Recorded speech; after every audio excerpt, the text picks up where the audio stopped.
Magandang umaga po sa ating lahat, sa ating beloved guest of honor, sa ating ginagalang po ng mga alkalde, sa lahat ng opisyales ng pamahalaan, sa lahat ng ating partners, at syempre sa ating mga minamahal na mga idolo, mga exemplar, mga guro. Maraming salamat po sa inyo. Happy Teachers Day. Kung dati-rate, Mr. President, pinagdidiwang natin ang Teachers Day tuwing Setyembre at Oktubre lamang. Pero dahil sa inyo, sir, dahil ginagawa niyo po ang lahat at nilagay niyo po ang mga guro sa gitna ng inyong puso, sa gitna ng inyong administrasyon, parang araw-araw ay Teachers Day na po sa atin, sa ilalim po ng inyong administrasyon. Kaya maraming salamat. Ipakita natin ang ating pasasalamat, mga mahal na guro, sa ating leader na nagmamahal at ang #1 supporter po ng Department of Education. Ladies and gentlemen, buong galak ko pong ipinapakilala ang minamahal nating Pangulo ng Republika ng Pilipinas, His Excellency Ferdinand Bongbong Marcos Jr.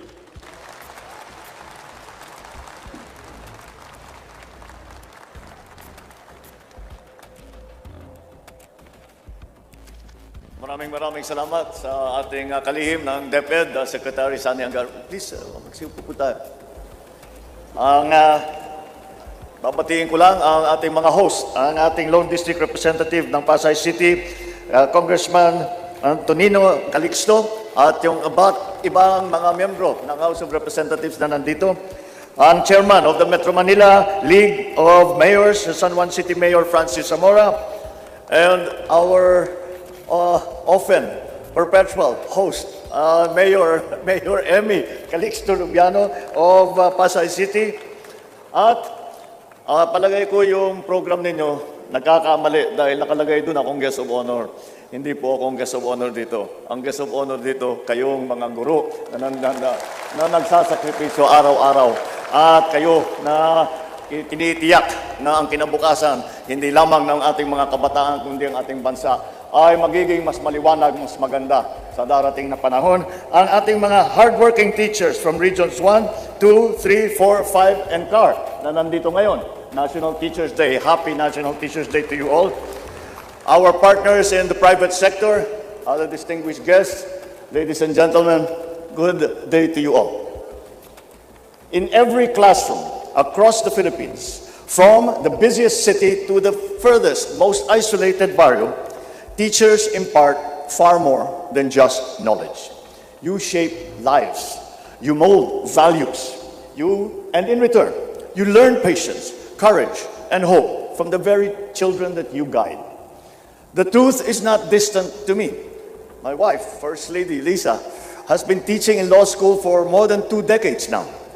My own mother, before she even finished college, was already spending her time as a high school teacher when she was still in Tacloban. And also, my grandmother, Doña Josefa Edelin Marcos, also devoted herself to the classroom, guiding young minds with the same grace, compassion, and I will add, stricto rin. Kagaya kayong mga guro, mga maestra, stricto rin yung lola ko. But this is that kind of determination to make our children better, make them well-trained, that now is a quality that is imparted to all our teachers and to which we are very, very respectful, grateful, and appreciative. Because from these experiences, one lesson is clear. Teaching is a partnership between teachers and learners, between generations, between those who dream and those who make dreams possible. And it is in this collaboration that the strength of our nation is built. Today, as we celebrate National Teachers Day for 2025, we honor not just what you have given, but also what you have gained. The wisdom that comes from walking hand in hand with the young people of our country who will one day carry the nation forward. To recognize such service, we launched the Department of Education Heroes to honor teachers, parents, and education partners who have transformed the lives of our students. Halimbawa, si Teacher Marivic Villacampa ng Bulihan Integrated National High School ng Cavite. Sa kabila ng kanyang laban kontra sa kanser, araw-araw pa rin siyang pumapasok sa eskwela upang gabayan ang kanyang mga mag-aaral tungo sa tamang landas.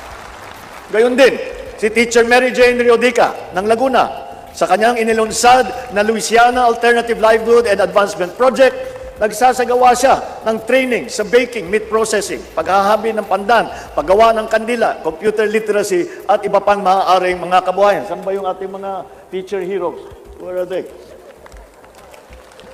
Maraming salamat po. Their stories are just two examples of the heroism that is alive in our schools all over the country. It reminds us that the true measure of a nation's growth is found in the grit, the passion, and dedication of you, our teachers. Yet we know that inspiration must be matched with action. Teachers can only fulfill their calling if the government fully supports their teachers.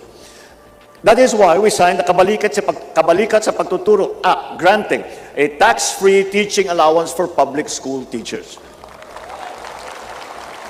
This year, every teacher has already received 10,000 pesos to help cover classroom needs.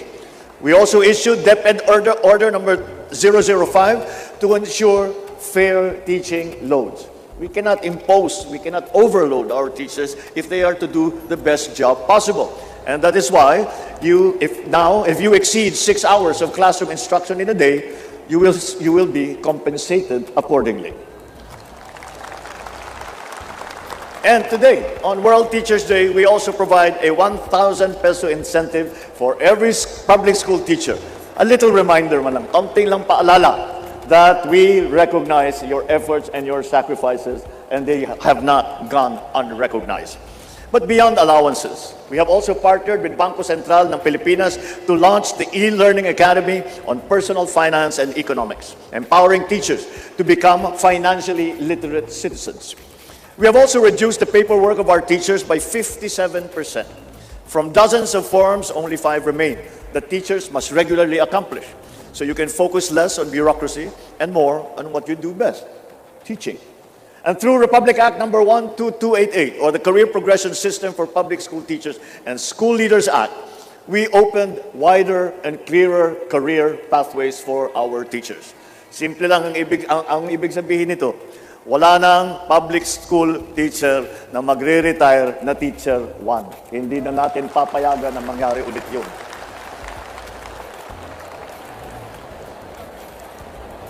This is about recognizing the years of service that you have given and ensuring that your journey as an educator is filled with dignity, with respect, and with growth. This administration is also preparing and investing for the long term. The Senate and Congress have already proposed the 2026 budget for Dep-Ed. Meanwhile, we have allocated 26.55 billion pesos for Dep-Ed programs from the funds of the flood control projects, which we have deemed not to be viable. These funds will be directed to increase funding for classrooms, child nutrition, teacher compensation, and technology in schools.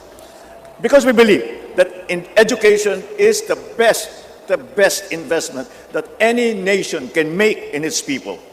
Then, kaya sa Dep-Ed at sa iba pa natin mga ahensya, ipapatupad ang mga reformang tunay na aabot sa malalayong komunidad, magpapabuti sa kalidad ng pagtuturo at maghahanda sa ating mga estudyante para sa mundong mabilis na nagbabago.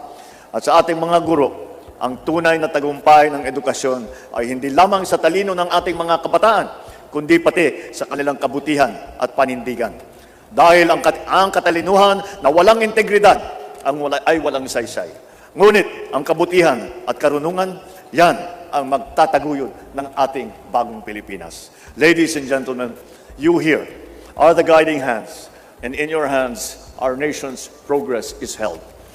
In your strength, in your wisdom, and in your courage, we find the assurance that our future is secure. On this National Teachers Day, we offer you our respect, our deepest gratitude for shaping minds, touching hearts, and in your way, building a nation that we can be proud of, one student at a time. Today is your day to all our teachers, but the future you are creating, you give as a gift to us all. Maraming salamat po. Mabuhay ang ating mga guro. Muli, magandang araw po sa inyong lahat.